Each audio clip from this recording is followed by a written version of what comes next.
This is Lionel Hampton, American jazz vibraphonist, percussionist, and bandleader. Now, if you're looking for a musician that's played with heavyweights like Buddy Rich, Charlie Parker, and Charles Mingus, and has been inducted into the Alabama Jazz Hall of Fame, and when you say jazz vibraphone, you think of this guy, Lionel Hampton, you came to the right place. This video will examine the life and music of Lionel Hampton.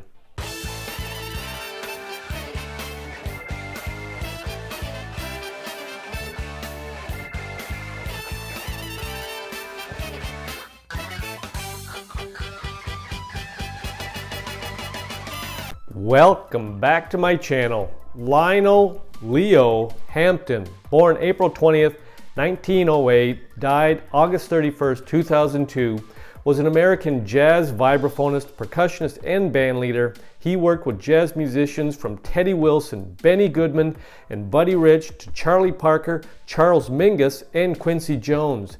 In 1992, he was inducted into the Alabama Jazz Hall of Fame, and he was awarded the National Medal of Arts in 1996. Lionel Hampton was born in 1908 in Louisville, Kentucky, and was raised by his mother. Shortly after he was born, he and his mother moved to her hometown of Birmingham, Alabama.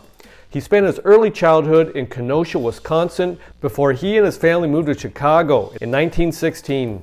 As a youth, Hampton was a member of the Bud Billiken Club, an alternative to the Boy Scouts of America, which was off limits because of racial segregation. During the 1920s, while still a teenager, Hampton took xylophone lessons with Jimmy Bertrand and began to play drums. Hampton was raised Catholic and started out playing fife and drum at the Holy Rosary Academy near Chicago.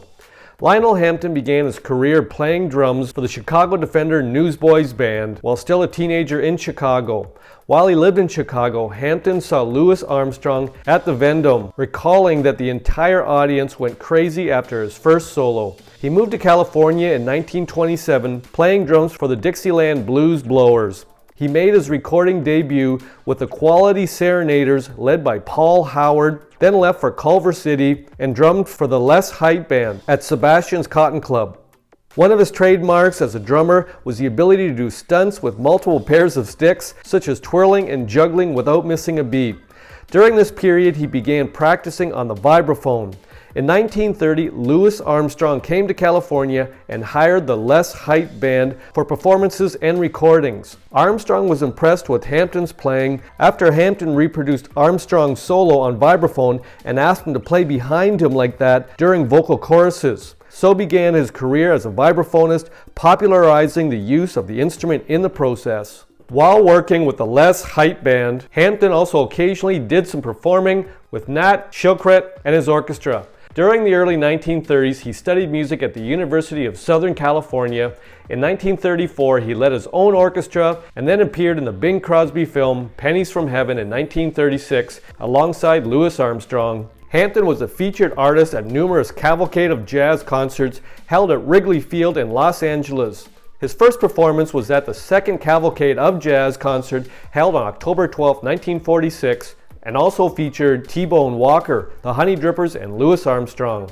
The fifth Cavalcade of Jazz concert was held in two locations, Wrigley Field in Los Angeles and Lane Field in San Diego on July 10, 1949 and September 3, 1949. It was at the sixth Cavalcade of Jazz, June 25, 1950, that Hampton's playing precipitated the closest thing to a riot in the show's eventful history. Lionel and his band paraded around the ballpark's infield playing Flying High. The huge concert, around 14,000, went berserk, tossed cushions, coats, hats, programs, and just about anything else they could lay their hands on, and swarmed onto the field. In his final Cavalcade of Jazz concert, held on July 24, 1955, which was the 11th, also featured Big J McNeely and James Moody and his orchestra.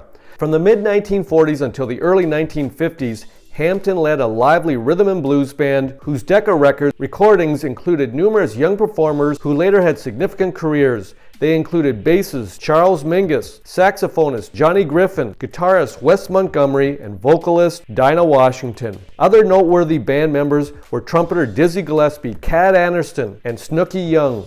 The Hampton Orchestra that toured Europe in 1953 included Clifford Brown, Anthony Ortega, Monk Montgomery, Art Farmer, Quincy Jones, and singer Annie Ross.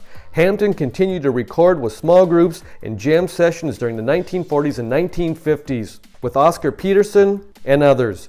In 1955, while working in California on the Benny Goodman story, he recorded with Stan Getz and made 2 albums with Art Tatum for Norman Granz, as well as with his own big band. Hampton performed with Louis Armstrong and Italian singer Laura St. Paul at the 1968 San Remo Music Festival in Italy.